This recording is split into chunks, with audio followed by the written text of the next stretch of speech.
տեսնում եմ Հայաստանի Հանրապետության համար մեկ օրակարգային հարցը դարձել է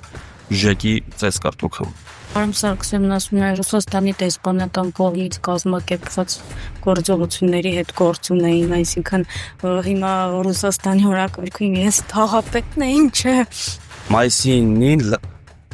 երբ որ Փաշինյանը գնալու է Մոսկվա, նշելու երկրորդ աշխարհամարտում հաղթանակի օրը,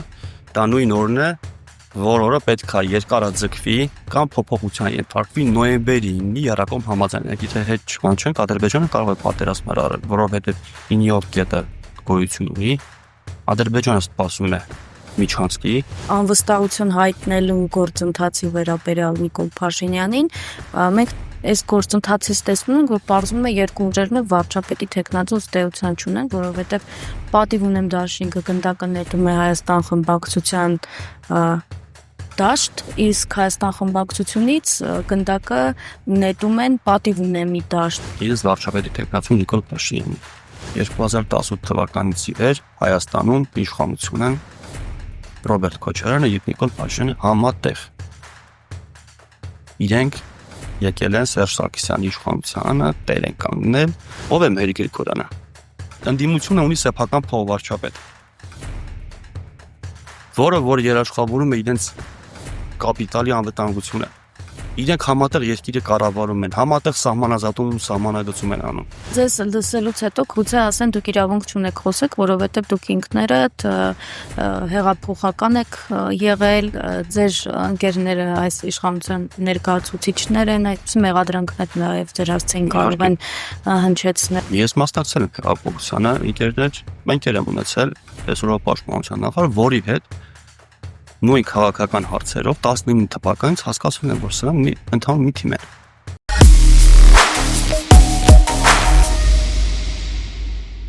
Բարև ձեզ New Day-ի հարգելի հետևորդներ, առաջիկա րոպեներին զրուցելու ենք մարտական եղբայրություն միաբանության անդամ Ազիզ Շիրոյանի հետ։ Շնորհակալ եմ մեր հրավերը ընդունելու համար։ Ձեզ եմ շնորհակալ։ Այս օրերին շարունակում է քննարկման թեմա մնալ նորքի թաղապետի վարքագիծը տեսախցիկների առաջ ծեծեց ակտիվիստին եւ ըստ էության միայն ինքը չէր ծեծողը, այլ իր հետ միասին աշխատակիցները թաղապետարանի իր ընկերները։ Ինչ կարող եք այս առումով ասել, այսօր թեև ներողություն էր խնդրում հանրությունից, բայց այդ ներողությունը արդեն իսկ ուշացած էր եւ այդպես էլ Չախոյանից ներողություն չխնդրեց։ Առհասարակ շատ են քննարկում այս թեման։ Ես ու մարտական եղբայրություն միաբանություն առհասարակ աշխատել ենք չանդրադառնալ այս թեմային, որովհետև մեծ հաշվով ինքը դաշտը լցնում է աղմուկով, սակայն իրականում պետության համար մի կարևոր գործընթաց չէր տեղի ունենում։ Կոռուպցիոն սխեմայր բացահայտվել, վիճաբանություն ծեսկրտուք, բայց կարելի ասել ԺԿ-ի մակարդակով հարցեր որոշվում, որը դարձավ ընդհանուր քննարկման թեմա։ Ինչը նորմալ չի։ Դե Եվրոդաշինքի ներկայացուցիչի հետ գործ ունենք, այսինքն Եվրոդաշինքը ներկայացնող անձի թիմակցի հետ գործ ունենք։ Ես կփորձեմ ավելի կարևոր հարցերի, օրինակ ուշադրությունը գրավել։ Մայիսի 9-ին, երբ որ Փաշինյանը գնալու է Մոսկվա, նշելու երկրորդ աշխարհամարտում հաղթանակի օրը, դա նույն օրն է, որ օրը պետք է երկարաձգվի կամ փոփոխության ենթարկվի նոյեմբերի 9-ի Երակոմ համաձայնագիրը, որը պայմանագրի 4-րդ կետում նշված էր, որ 5 տարին լրանալուց 6 ամիս առաջ պետք է պայմանագիրը վերանայվի, կամ եթե կողմերը ոչինչ չունեն ասելու, ավտոմատ կերպով երկարաձգվում է։ Հիմա մայիսի 9-ին ընդառաջ ոչ մեկ ոչինչ չի խոսում, ու դաշտը ամբողջությամբ լցված է ԺԿ-ում տեղի ունեցած ինչ որ աղմուկով, կռվով, որ պետք է ուղղակի անտեսել նախկին նախագահներից, երբ նախագահը ինչպես էր ասել, ուչաստկով ու մակարդակի գործ է։ Սա համընդհանուր համապետական քննարկման թեմա չէր։ Ես ուղղակի ամաչում եմ, երբ որ տեսնում եմ Հայաստանի Հանրապետության համար մեկ օրակարգային հարցը դարձել է ԺԿ-ի ծեսկարտուքը։ Կարևոր է թե ովքեր են այդ ծեսկրտուքի մասնակիցները եւ այդ ծեսկրտուքից հետո այն քաղաքական ուժերը, որոնք քաղաքական այսպես ակտիվ գործընթացներին մասնակցություն են ցուցաբերում եւ նաեւ առաջիկայում էլ վստահաբար ընտրություններին կմասնակցեն, ինչպեսի վարքագիծ են հետո նաեւ այդ ծեսկրտուքից հետո դրսևորը։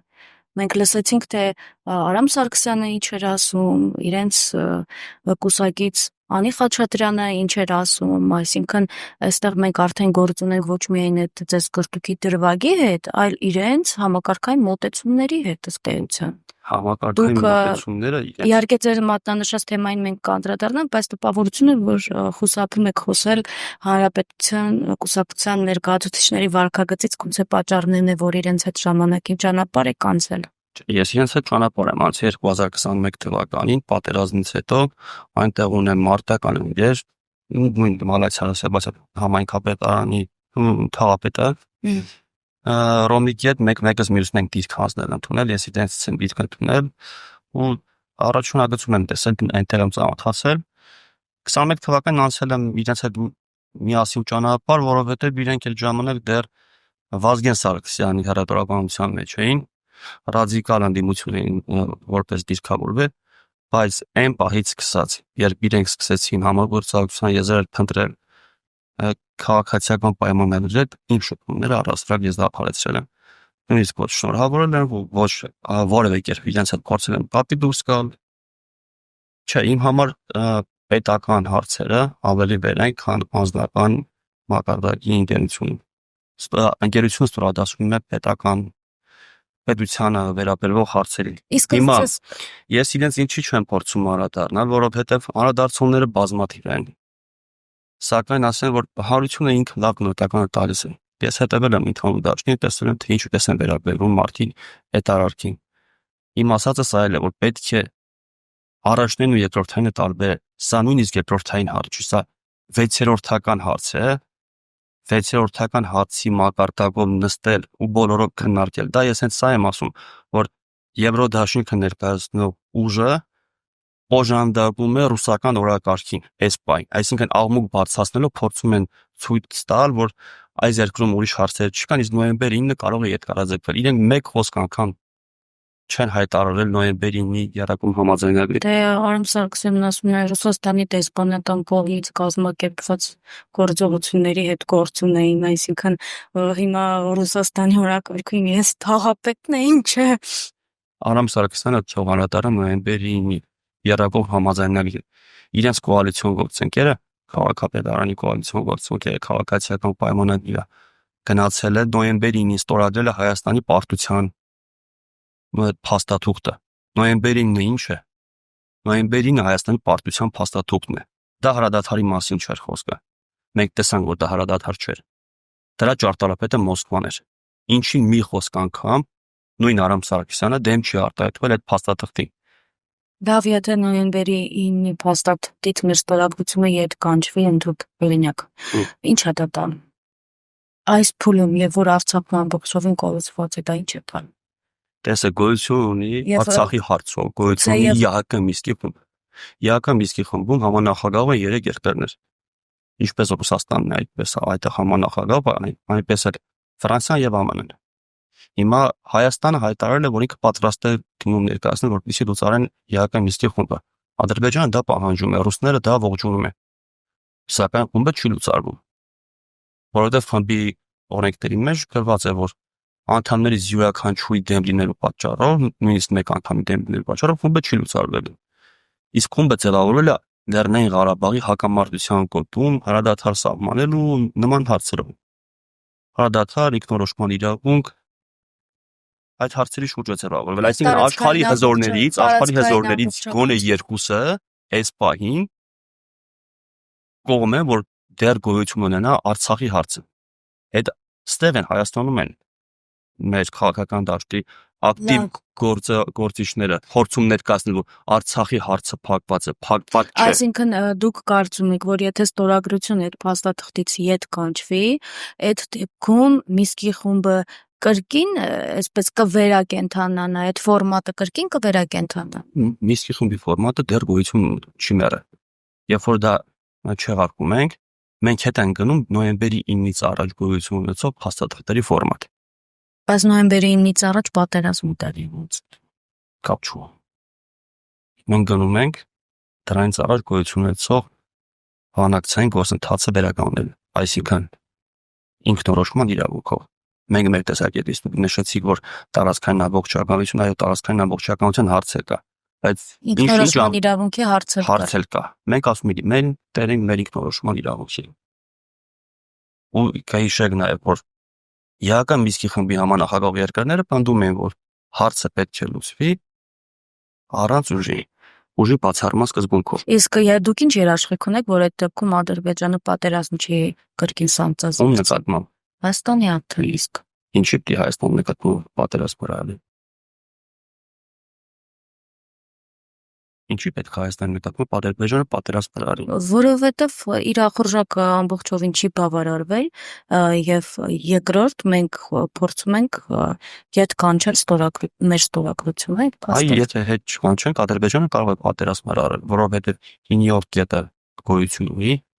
Ադրբեջանը սպասում է միջանցքի ու չտալու պարագայում Ադրբեջանը ունի լեգիտիմ իրավունք ճանապարհների բացելու համար մարտական գործողություններ իրականացնել։ Երբ որ դա չեղարկում ես, Ադրբեջանը զրկվում է այդ հնարավորություններից։ Ադրբեջանը ինչ հիմնավորում պետք է բերի։ Բայց Ադրբեջանը այդ փաստաթղթով ամրագրված որ կետն է կատարել, որ հիմա էլ փորձի այդ փաստաթղթին հղում կատարել։ Ադրբեջանը կարողանում է ստանալ այն, ինչը որ ինքը իրեն պարտավորվել են տալ։ Ադրբեջանը ավել գործողություններ չի անում։ Այդ այստեղ են ներկայացնում, որ Ադրբեջանը էքսցենտրիկ գործողություններ իրականացնում չէ։ Նա սկզբում գնում է հիմնավորում է, նոր գալիս է հիմնավորումներ իրականացնելու։ Ձեզ ասում են, որ դուք արկածախնդիրներ եք, չափազանց այսպես շատ եք խոսում պատերազմի վերաբերյալ, ասում եք այնպիսի բաներ, որոնք Հայաստանը այս պահին ի վիճակի չէ իր ուսերի վրա կրել։ Մենք հենց դրա մասն ենք խոսում, ասում ենք ի վիճակի չէ Հայաստանը դիմագրավելու նրան, ինչը որ հիմա վերցրել է պատրաստվածությունը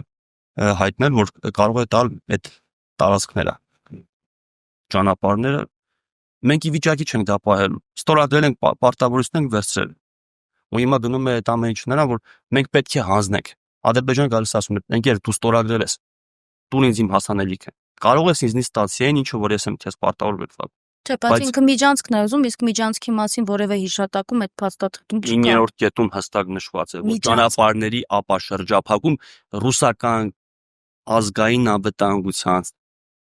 ոչ ազգային անվտանգության, չէ, Ռուսաստանի Դաշնության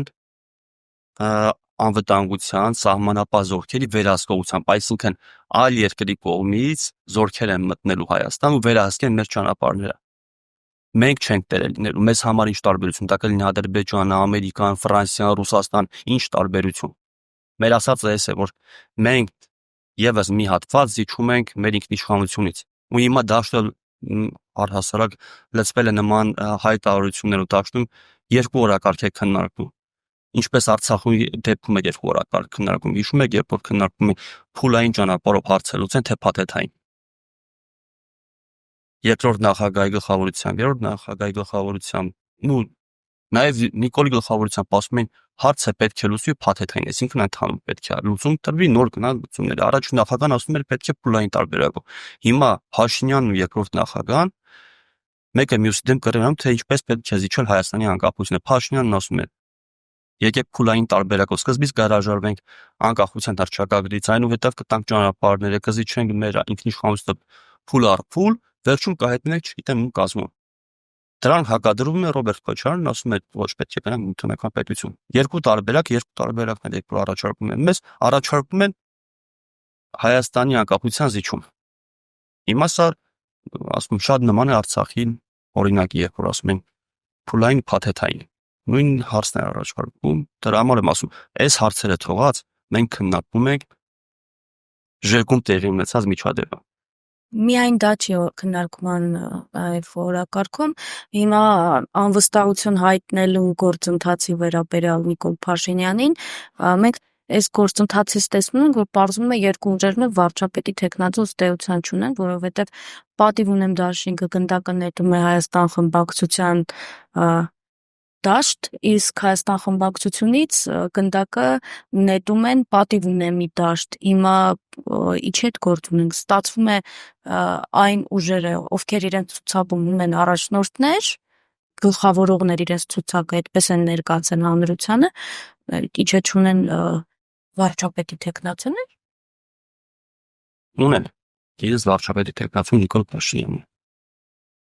Պարզ է դա։ 21 թվականից է պարզ։ Որոշ մարդկանց համար նույնիսկ 18 թվականին դա պարզ եղել։ Օրինակ մեր նմանների համար դա պարզ չէ, որ 18 թվականին այդպես է եղել։ Դուք հիմա մտակ են օրակարգի մեջ, որ ավելի վաղ էր ձևավորվել, ով է բերել Նիկոլ Փաշինյանին կամ ով է ովանավորում Նիկոլ Փաշինյանին։ Հիմա դուք ասում եք երկուսը իրենք էլ միմյանց են նվադրում։ 2018 թվականից ի վեր Հայաստանում իշխանություն են Ռոբերտ Քոչարյանը եւ Նիկոլ Փաշինյանը համատեղ։ Իրենք եկել են Սերժ Սարգսյանի իշխանությանը, տեր են կանգնել, Սերժ Սարգսյանի իշխանությունը նվազել է, նրանք երկուսով մաս են կազմել Հայաստանում ձևավորել են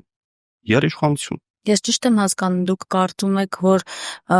իշխանափոխություն պարզապես չեն ուզում, իսկ այդ դեպքում Ինչի պետք է ուզեն։ ասում են ընտրությունների միջոցով են այդ իշխանափոխությանը հասնել։ Հանուն ինչի են գալի իշխանության, ինչ են ուզում իշխանության գալ։ Իրենց առաջարկած օրակարգերը երկուսինն չի տարբերվում Նիկոլ Փաշինյանի առաջարկած օրակարգին, չի տարբերվում դրանից։ Այսինքն նոր բան երբ որ առաջարկեն, միգուցե հարությունը իրենց հետևից էլ գնան։ Այս այդ մարդիկ առաջարկում են նույն բանը։ Այսինքն այն ինչ Նիկոլ Փաշինյանն անում է, ասում են մենք գանք ավելի լավ կանենք դա, բայց նույն բանն են անում, տարբեր բաներ չեն կանելու։ Հիմա 18 թվականից մենք ունենք մի փոխվարչապետ, որը երկրի կարևորագույն հարցերով է զբաղվում, Մհեր Գրիգորյանը։ Ով է Մհեր Գրիգորյանը։ Սահմանազատման հանձնաժողովն է։ Ղեկավարում տնտեսական բլոկն է ղեկավարում։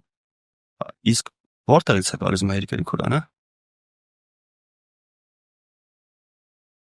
Արչինի վեզ բանկի տնօրենների խորհրդի նախագահն է եղել։ Մի բանկ, որը որ ամեն կերպ ասոցիացիոն է, թե երկրորդ, թե երրորդ նախագահներ է։ Մի տնօրենների խորհուրդը բացեք նայեք այսօրվա այդ բանկի։ Տեսեք ովքեր են այնտեղ նստած։ Երկրորդ եւ երրորդ նախագահի մերձավոր շրջապատի մարդիկ են։ Հիմա ընդդիմությունը ունի սեփական փոխվարչապետ, որը որ երաշխավորում է իրենց կապիտալի անվտանգությունը։ Իրենք համատեղ երկիրը կառավարում են, համատեղ սահմանազատում ու սահմանագծում են անում։ Անօրինական միջայլոց։ Բայց այդ սահմանազատման եւ սահմանագծման դեմ պայքարի։ Ովքեր։ Արևելքում։ Ինչպես են պայքարում, երբ որ խնդրի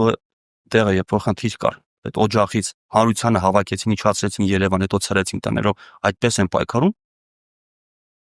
Դուք երբևիցե լսած կաք, որ ընդդիմությունից որևիցե մեկը հանձնաժողովի նախագահին մեկ հարց տված լինի։ Ընդդիմության падգամավորից որևիցե մի падգամավոր ասի ինքեր այդ ինչ է սահմանագծում ու սահմանազատում։ Խորհրդարանում հարցի պատասխանի ժամանակ այո, դպսի։ Իսկ ինչի չեն բարձրաձայնել այդ հարցերը, այնպես ինչպես օրինակ ԺԿ-ի կռիվների մասն են բարձրաձայնում։ Հիմա տեսեք, ավելի կարևոր հարցերը թողած։ Դուք նկատի ունեք, որ թիրախավոր են Մհեր Գրիգորյանին։ Անպայման պետք է թիրախավորեին։ Այդ ինչպես է ստացվում, որ թաղապետի մակարդակով հարցը այդպիսի լայն արձագանքից տամ թաղապետի ու բլոգերի մեծ հաշվով էս է, չէ՞։ Վերացարկվենք, մենք պատկերացրեք Հայաստանում չեն գտնվում ենք ենթադրենք այլ երկրում ու նայում ենք Հայաստանում թեորակարգային հարցերն ինչն է, տեսնում ենք Հայաստանը պատերազմի մեջ է, Հայաստանում սահմանազատում, սահմանագծում են ու այդ ամբողջ հարցերը թողած հայ ազգը կարևորում է բլոգերի ու թաղապետի միջև տեղ ունեցած կոնֆլիկտը, կապ չունի ինչ կուսակցություններ են ներկայացնում։ Դուք դա սա առողջ իրավիճակ կհամարեք քաղաքական դաշտում։ Դուք ասացիք համատեղ են կառավարում երկրորդ նախագահն իր թիմը, Նիկոլ Փաշինյանն է իր թիմը, դա նկատի ունեք նաև այն առումով, որ պատասխանատվություն էին ստանձնել, հեռացնել Նիկոլ Փաշինյանին, բայց մինչ այս պահը չի ստացվել, շարունակում են խորհրդարանում մնալ, այսինքն դուք ինչ նկատի ունեք, նկատի ունեք ինչ-որ պայմանավորվածություններ, թե այն, որ իրենց գործողություններով ըստ էության կամ որոշակի առումով անգործությամբ, անհաջողությամբ նպաստում են Փաշինյանի իշխանության երկարաձգմանը մնալուն։ Իրենց գործողություններով, իրենց բոլոր քայլերով նրանք ամեն ինչ անում են, որ Փաշինյանի իշխանության մեջ խնդիրներ չառաջանան, Փաշինյանի իշխանությունը մնա անփոփոխ։ Ու սա ես կարող եմ հիմնավորել նախ Նոյեմբերի 9-ին երբ որ պայմանագիր էր ստորագրվել, երակոմ այդ համաձայնագիր էր կամ պայմանագիր, փաստաթուղթ էր ստորագրվել։ Հայ ժողովուրդը ըմբոստացել էր։ Ինքը համաձայն չէր իր պարտության հետ։ Սրա մասին բոլորը մոռացել են, կներեք, բայց ընդդիմությունը հայտնվեց, անդիմությունն էր փողոցում։ ընդդիմությունը հայտնվեց, Քոչարյանի ընդդիմությունը հայտնվեց ու դարավ մարման։ Այնց ասում եմ, պայքարավոր ձևավորվում էր հայ ժողովրդի մեջ, դա ընդդիմություն տարավ մարման։ Դրանից հետո ամեն տարի Հայաստանի փրկության, հայ ազգի փրկության շարժումներ են ձևավորվում։ Դա ինչ լիներ, կասեն արյունահեղություն լիներ։ Արյունահեղություն եղել էր։ Մենք այլ բան ենք առաջարկում, իրենք ամեն կերպ հարցը դնում են, որ մենք ամեն ինչ անում ենք, որ ազգը փրկվի, ազգի համար լավ լինի, ազգի ինչ անում ենք, ազգի համար ենք անում։ Հենց այս լեզվամտածողությունն է։ Պետք չի ազգի համար անել։ Ազգի համար լավագույն գոյատևման ձևը անկախությունն է։ Ունես անկախ միավոր, հանուն Հայաստանի անկախության որևիցե մեկը որևիցե բան չի արել։ Հիմա ձեզ լսելուց հետո գուցե ասեն դուք իրավունք չունեք խոսեք, որովհետև դուք ինքներդ հեղափոխական եք եղել, ձեր ընկերները այս իշխանության ներկայացուցիչներ են, այս մեղադրանքներ նաև ձեր հասցեին կարող են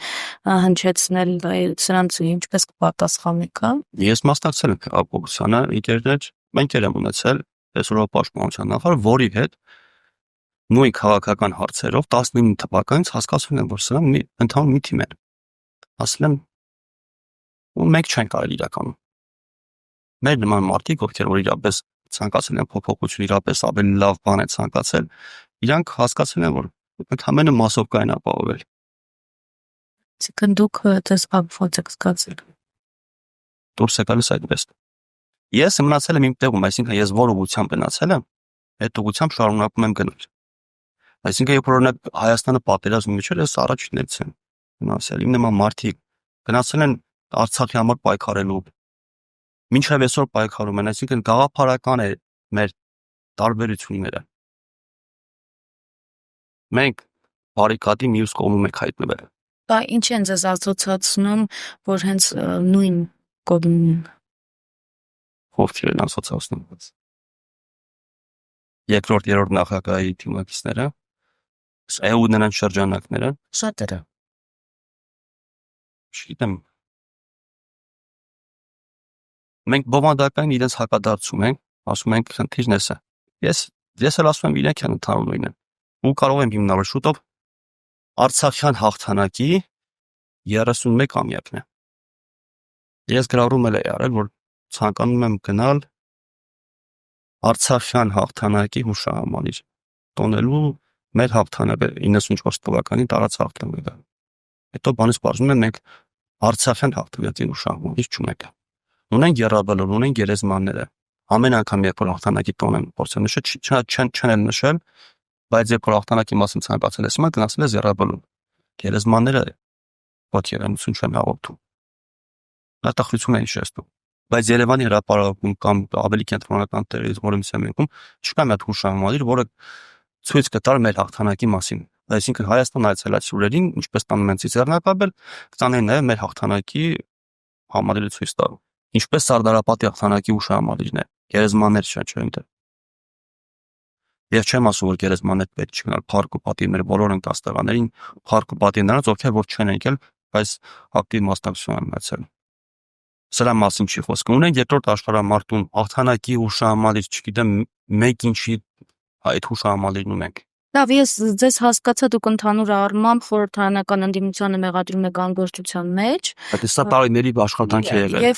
Եվ իսկ ինչ են անում արտախորհրդարանական ուժերը, դուք ինչ եք անում, որովհետև փոփոխությունները ոչ միայն իրենցից է կախված։ Տեսեք, իրենք էլ ասում են,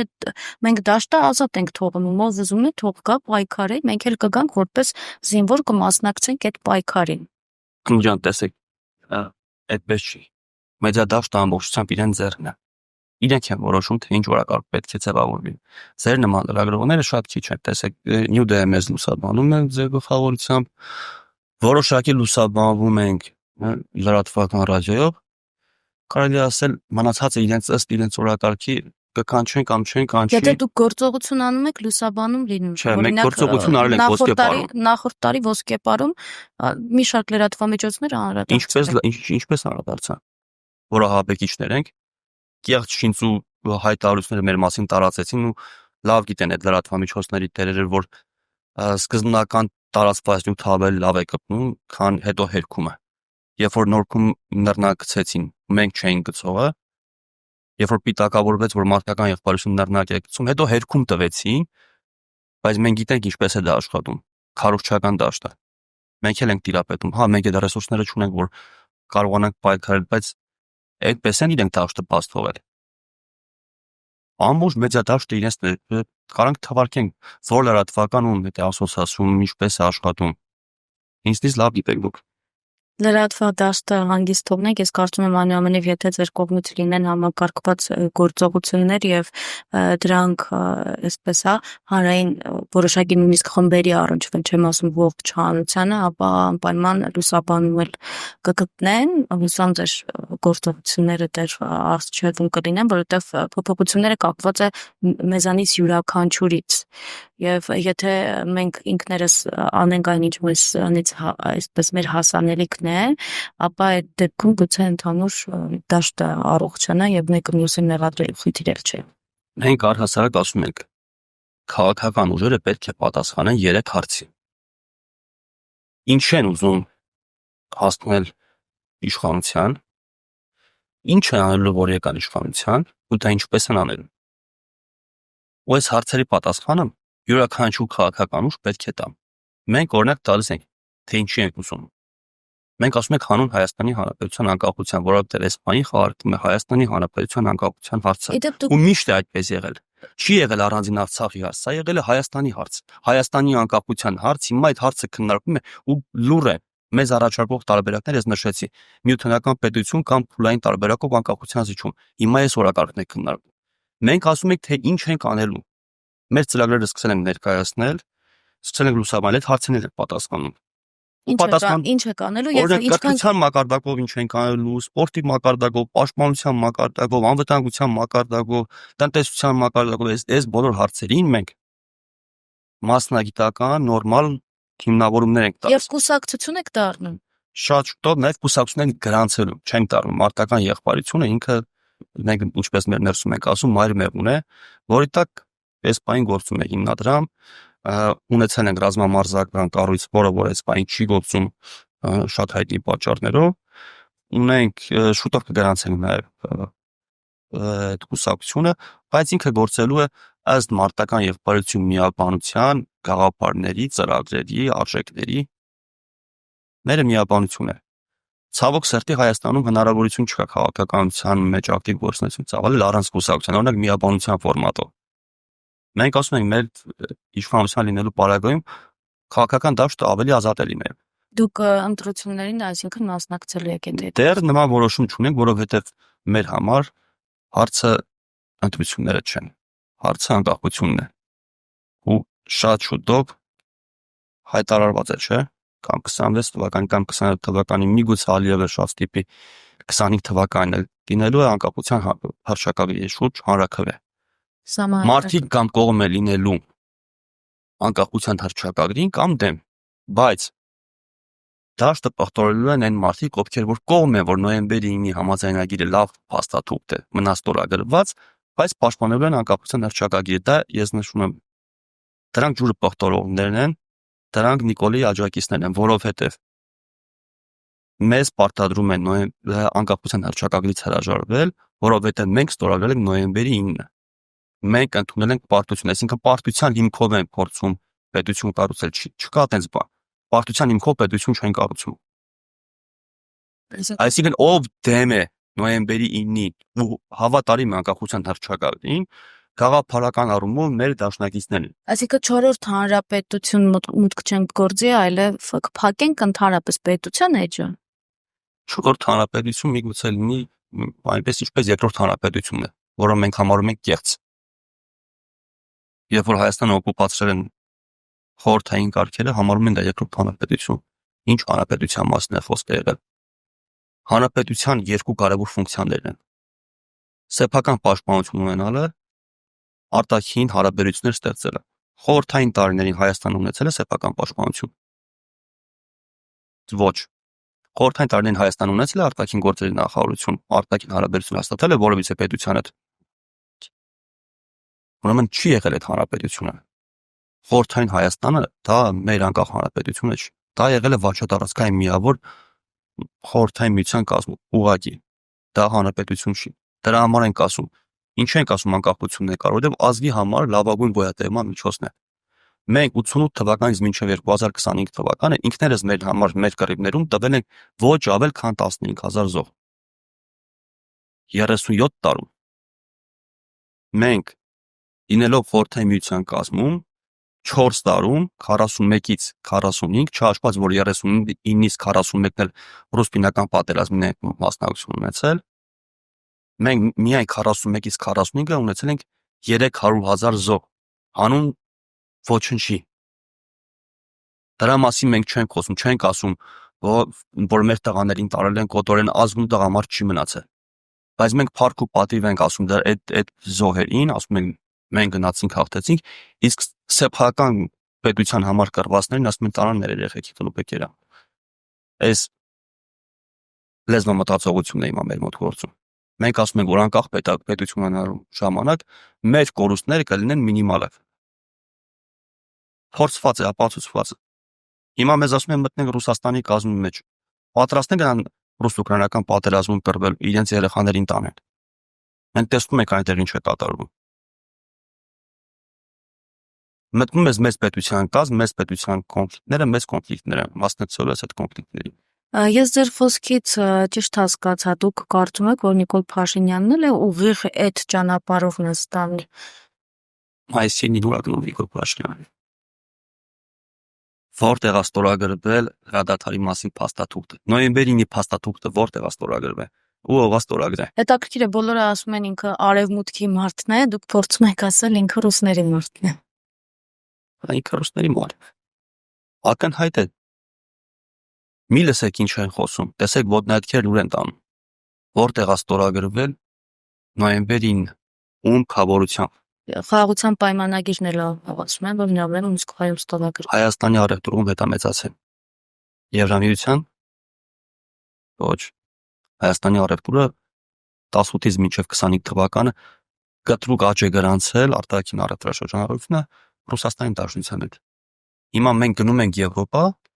թե գնում ենք դեպի Միութենական պետություն։ Իսկ այն հայտարարությունները, որ իբր թե Եվրոպա, դա անդրջացնելու համար է։